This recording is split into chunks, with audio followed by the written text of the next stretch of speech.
After 27 years of an enduring mystery, an arrest in the 1996 murder of rapper Tupac Shakur. 27 years. For 27 years, the family of Tupac Shakur has been waiting for justice. While I know there's been many people who did not believe that the murder of Tupac Shakur was important to this police department, I'm here to tell you that was simply not the case. It was not the case back then, and it is not the case today. Las Vegas police today arrested 60-year-old Duane Keith Davis, also known as Keffe D, for Shakur's murder.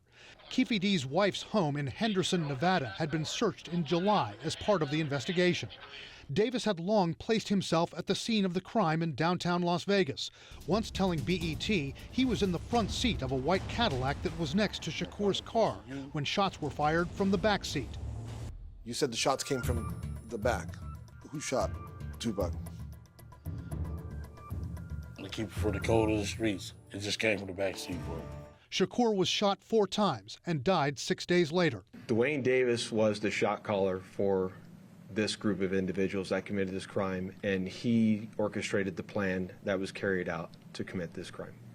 Shakur was shot on September 7, 1996, after leaving a Mike Tyson fight at the MGM Grand on the Vegas Strip. Police say Shakur and Marion Suge Knight, then CEO of Shakur's record label, had been in a feud with Duane Davis and a gang that Davis was affiliated with, the Southside Compton Crips. The penalties would be steep in terms of life in prison without the possibility of parole, particularly with that gang enhancement, if the prosecutors pursue it.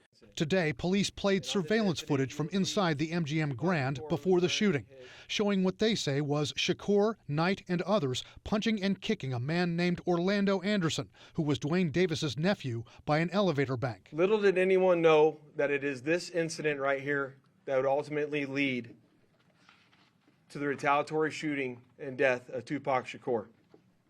Police say after the beating inside the MGM Grand, Davis devised a plan to retaliate, that he obtained a gun and got into a white Cadillac with Anderson and 2 other men. Police don't say that Davis was the trigger man, but that he passed the gun to someone in the back seat who shot at Shakur and Knight after they pulled up next to them. Knight was wounded in the attack. As for the others in Davis's car, The only living suspect related to this investigation is Duane Davis. All other 3 suspects are deceased.